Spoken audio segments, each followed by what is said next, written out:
Go inside the Crimson Tide. Tider Insider TV with Rodney Orr and Carrie Harris.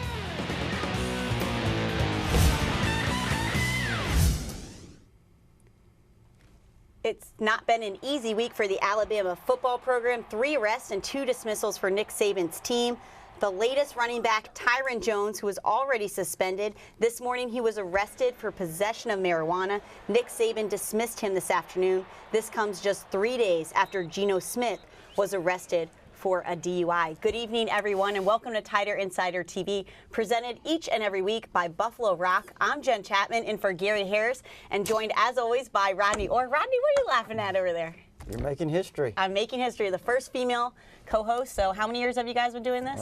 15 or 16. So 15 or 16 years, and the first female host on the show. So I know we have to start it the same way as always. There you go. Where's the sound? Hear there it? There you go. So there we go. Pepsi next. But we actually have to get to some serious news right off the bat. Another arrest for Alabama football, the most serious and most talked about.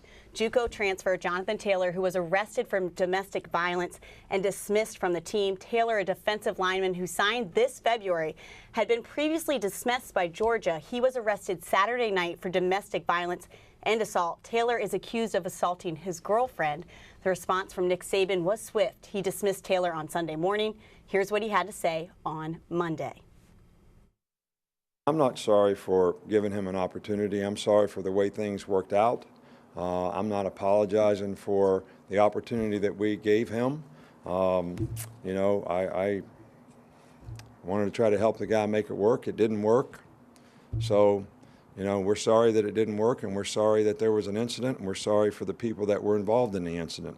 But we're not apologizing for what we did, and we're going to continue to create opportunities for people in the future. And we'll very, very closely evaluate anyone's character that we allow in the program, because we all have a responsibility to represent the University of Alabama in a first-class way, not to say how we should represent ourselves and our family. And Athletics Director Bill Battle also chimed in on Sunday. Here's a portion of his statement. Alabama has received a lot of public criticism for this situation. And Rodney, what's going on with the football team? Is this something that is just an isolated incident, or something they have to really be concerned about? Well, I think anytime you have arrests, certainly you're going to be concerned. They've had, what, 3 over the last few days, and you know, so certainly there's some concern. But at the same time, I don't think this, when you look at the track record of Nick Saban, it's certainly not been something that's been a problem for him through the years. But you know, sometimes you have a run of these things and they happen. I mean, it's not just Alabama, it's every program has the same kind of issues. That's right, and it definitely is a distraction right now for the on the field. Yesterday in his press conference, he didn't get one football-related question. Well, and the good thing, though, is it's spring practice. We're not in the middle of fall, so that's the timing. If you're going to have something like this, we'd rather have it now than later. Do you think he's also having discussions with the team now about behavior? I think he always has discussions with the team. When you talk about Alabama and the program they run, Nick Saban, they have a lot of programs that work with their players on these types of things. So I don't think it's something that they're, you know, suddenly trying to address. They've been addressing it for years. So, you know, it's just sometimes you have kids that go astray, and this is kind of what's happened here, and, you know, they've dealt with it. Yep, bad news kept coming for the Tide. Sophomore wide receiver Cam Sims went down with a torn ACL in practice on Saturday. The big 6'4" receiver was expected to play a big role this year for the Tide. It certainly won't help the receivers' depth. And aside from all that, Rodney, Alabama was back on the practice field getting ready for the April 18th A-Day. What have you been able to see as you get to go to these practices and watch? Well, of course, they don't allow us much time, and they're well in their 10 minutes, so it's really difficult to get a good grasp of what's going on. But certainly, when you look at this team physically, athletically, they have all the tools again. But you look at the inexperience on the offensive side of the ball, where they have to replace 3 offensive linemen. You know, you've lost Amari Cooper, you've lost your entire starting wide receiver core. You're starting over with a new quarterback. There are a lot of issues on offense that have to be addressed defensively. Extremely strong up front, even with the loss of Jonathan Taylor. Alabama defensively up front, one of their best, potentially one of their best units they've had in quite a while. So I think they're going to be strong defensively. Again, can they address the offense, the issues on the offensive side of the ball? And speaking of that, after practice, I got to speak with Ryan Kelly about Jake Coker, and I asked him specifically how he's doing in year 2, and here's his response. I've known a lot of these guys for 4 or 5 years now, and he's only known him for 1 or 2. So I think for Coker this year, a lot of guys have seen a more leadership role that he's taken, just because he's got these bonds, these relationships with guys that he knows now, and I think he's more confident in the huddle, and just on the field in general. So when he's more comfortable, a lot of guys are around him too. So it's been good. The Alabama basketball coaching search took an interesting turn this weekend. Texas fired longtime coach Rick Barnes. He got a new job today with the Tennessee Volunteers. Meanwhile, Alabama's top target, Wichita State's Greg Marshall, was originally thought to be in play for Texas, but sources indicate to WVUA that he's out of that conversation. Bill Battle met with Marshall in Wichita on Monday for nearly 8 hours. He came home without him, but the thought is there is an offer that was left for Marshall, and he is mulling it over. Here are some of the latest developments. It now appears Texas is going hard after Shaka Smart, VCU's coach. So Greg Marshall seems to be fully in play for the Tide. Plan B could be Richard Pitino at Minnesota. A report linked him to the job earlier today. You got any insight on that, Rodney? Well, I mean, it could be, but I don't really think Richard Pitino's would be plan B at this point. Again, that's just my guess, best guess. I think Archie Miller at Dayton would certainly be one. But, I think right now the main focus is on Greg Marshall. I think coming into today, Alabama was very optimistic about its chances of landing Greg Marshall. We'll see where it goes. He certainly has a big decision to make. He's been in Wichita for 9 years now. So they've kind of set their roots there. But I do know that Greg Marshall, talking to sources up there, has been kind of looking to move. So I think Alabama's in good position. We'll see how it all develops. We will. Much more to come on Tider Insider TV, including a check-in on the Tide's baseball and softball teams. But next, we're joined by a special guest. Gymnastics coach Dana Duckworth is here to discuss her SEC championship team as they prepare for regionals. And coming up, we're welcoming your phone calls, emails, and tweets. You see the information on the screen. Interact with Tider Insider TV right now. Go ahead and give us a call, send us an email, or contact us on social media. We'll be right back with the only show that takes you inside the Crimson Tide. Tider Insider TV returns after the break. To compete in NCAA regionals this weekend, it's just a short drive across the state to Auburn, where they'll be the #1 seed with their in-state rivals, the Tigers. And joining us now to discuss that, among some other things, is head coach Dana Duckworth. Thanks for being with us live on the set. Oh, I'm honored to be here. Thank you. Well, we are glad to have you here. And first of all, are the ladies ready for the challenge that's ahead of them? Absolutely. The momentum we've been building basically since the last regular season meet, moving into SECs and carrying that momentum into this weekend, we're ready. It's all that work. It's time. Yeah, talking about that momentum, this year, certainly anytime you replace a long-time successful coach, it's very difficult. Rarely does a coach follow up a legendary coach with a championship like you did. Certainly, you had a little bit of ups and downs throughout the season, things that you had to address and manage the team and did a great job. How did you deal with the pressure of all that? I think that this whole process has been so seamless because our coaching staff has been together a long time, and we get it, and we understand that there are stresses and there are expectations, but you can't let anyone's expectations become your own. We have high standards for our program. We want things to continue to be excellent in the classroom, excellent on the arena floor. So I feel like that philosophy has been, keep the things that work the same. You feel like, all your years here working with Sarah, David, certainly led to the seamless transition, as you called it? There's no doubt. I've said this a few times that I feel like Sarah and David's legacy lives within me. It lives within all the athletes that have been coached by them. And it lives in Brian Priscilla, our associate head coach, who's been with the program for 19 years.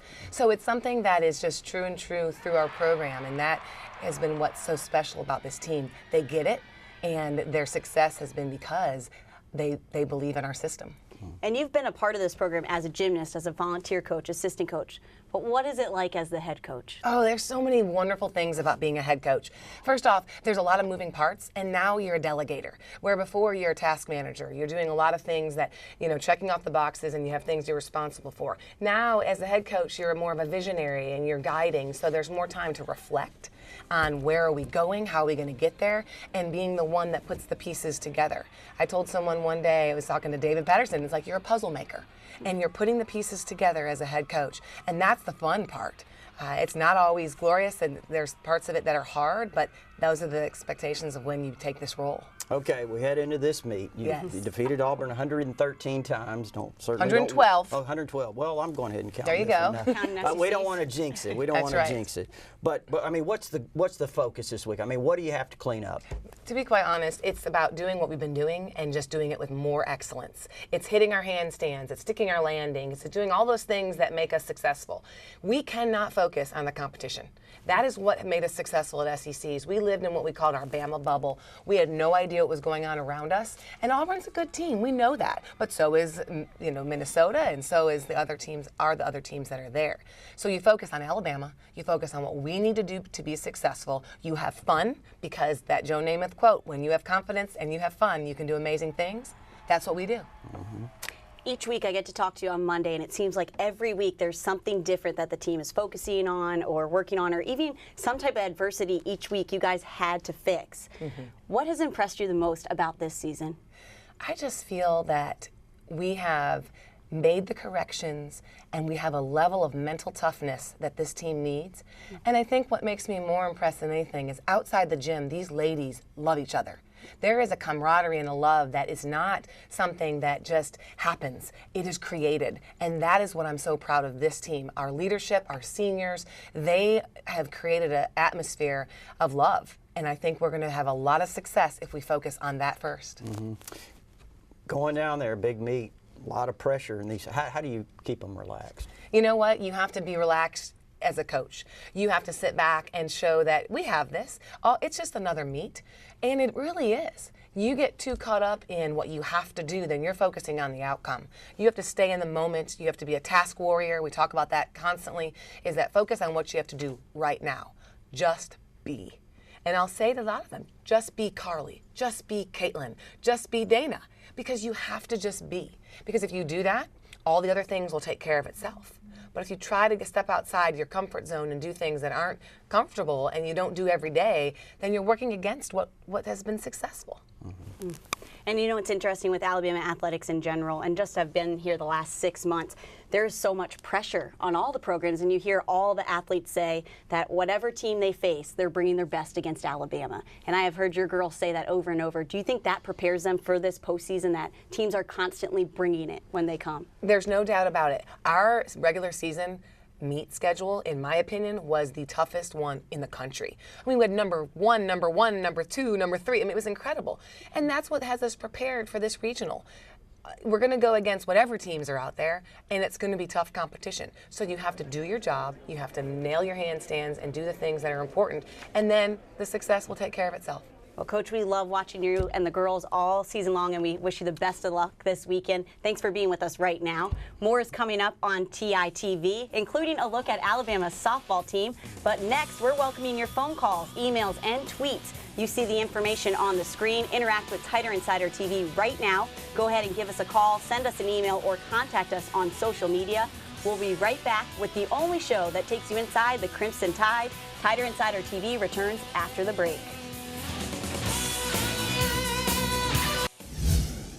A perfect weekend for Alabama softball, but the Tide did manage to take 2 of 3 from 23rd ranked Texas A&M. Alabama won the game 13-0, then had to come from behind in the second game before losing game 3 on Sunday 11-5.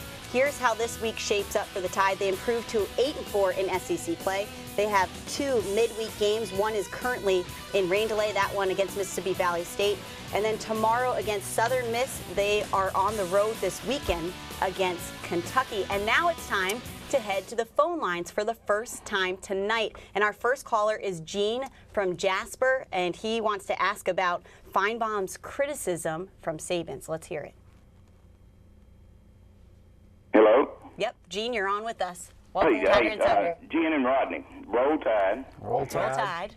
Last night, I watched the interview, Nick Saban's interview, and then shortly after that, they had Paul Feinbaum on, criticizing Nick Saban for giving John Taylor a second chance. All I wanted to know is let the Bama Nation know who Feinbaum is. Feinbaum is the one that said on the ESPN national television that he would vote for Jameis Winston for Heisman Trophy winner. So Mr. Feinbaum needs to practice what he's preaching and everything, and else and leave us alone and stay at ESPN. I'm going to let Rodney start on this one. Go ahead, Well, Rodney. first of all, Gene, I think everybody certainly has a take on this. And, I didn't hear what Paul Feinbaum had to say, but, if you want to know what I think that Coach Saban addressed it very well. I think there's nothing wrong with giving someone another chance. I think that he felt after their investigation of Jonathan Taylor that he certainly would allow him a second chance or another chance, and they gave him that opportunity, and he didn't do what he was supposed to do. I mean, as Coach Saban said, he failed, and he was gone. I mean, he was immediately gone. So I think they handled the issue very quickly. And I think a lot of people were taking heat yesterday with Saban saying that he was a good guy after the situation that happened. And, I mean, everyone's kind of becoming a critic. And really what he said was, with the exception of his issue, that he's been a good person. Mm-hmm. And I think it is, just opinion would be it is. People can have an issue, but otherwise be a very good person. I see that every day. So I don't really take issue with what Nick Saban had to say. I know some people do. They certainly can have that opinion, but that would be my opinion. And I also heard Martin Houston say on the radio yesterday, I was listening to him speak, I love listening to him speak, and he just said, we've got to take a step back from looking at this from a football perspective and start worrying about these athletes as people. Well, and I think Alabama does the best job at that, and I think that's where Nick Saban should be. Certainly he deserves some kudos for that, because they have a lot of programs in place. He's talked about them for many years now, about the things they do to try to, inform their players of these types of situations and kind of, educate them on how to handle themselves, and I think that certainly Alabama, Nick Saban has been a leader in that. And we have another caller, I believe, coming up. BJ, a caller from Birmingham, Bill from Birmingham, and he's talking about the offensive line. Go ahead, Bill. Welcome to Tiger Insider TV. Hey, good evening, guys. Just wanted to see how the offensive line's been kind of shaping up since we've lost some people, and just kind of just see how it's going to, what Rodney, what's his take on it so far? Well, Bill, I think it's a great question. I mean, certainly one of the keys as we look at this team heading into next year. You're losing 3 guys. You have some opportunities, and you have a lot of young guys with talent. I think when you look at the right tackle spot, I think Dominic Jackson has a great opportunity there. I think he has a really good chance to become a dominant run-blocking type right tackle. You look at the left guard spot, there's been a little bit of injury. I guess Alphonse Taylor, he's practiced, but, also I think Ross Pierschbacher, who's worked at right tackle as a backup's also worked at left guard. And, so I think Alabama has got the young talent. And I think when you look at the right guard position, Bradley Bozeman's another guy to keep an eye on. I think last year he did a really good job in his opportunities to step in. I think he's got a really good chance to win that right guard spot. And again, I think as this offensive line develops this spring, they have a chance to be really good. And Ryan Kelly also mentioned yesterday that he thought the offensive line was really coming together as a unit, and he's been very impressed so far with only a few practices. So. And Coach Saban said that as well. So if the players are saying it and Saban's saying it, then that's probably what's going on. So coming up, the Alabama baseball team was trying to pick up a series win against the Gators on the road. We'll tell you if they were able to do it. And coming up, more of your phone calls, emails, tweets, and see the information on the screen. Interact with Tiger Insider TV right now. Go ahead and give us a call, send us an email, or contact us on social media. We'll be right back with the only show that takes you inside the Crimson Tide. Tiger Insider TV returns after the break.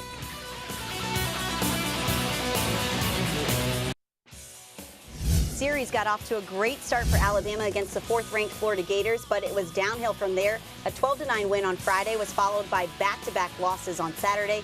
Bama drops their 2nd SEC series in a row. With those losses, Alabama is now 4-5 in SEC play. Tonight, they are at Regents Field in Birmingham to play UAB, and this weekend they welcome in the LSU Tigers to the Hoover Met for a 3-game series starting on Thursday. And it's time to go back to the phone lines. Right now, we have somebody else on our line, CB from Tuscaloosa. Are you there, CB? Yes, ma'am, I sure am. All right, CB, what question do you got for us? I was going to ask Rodney, does he think this Wichita State cat's going to come, or who's next in line for the basketball? The scenery looks good there, a lot better tonight. We miss O'Gary, but the scenery's a lot better.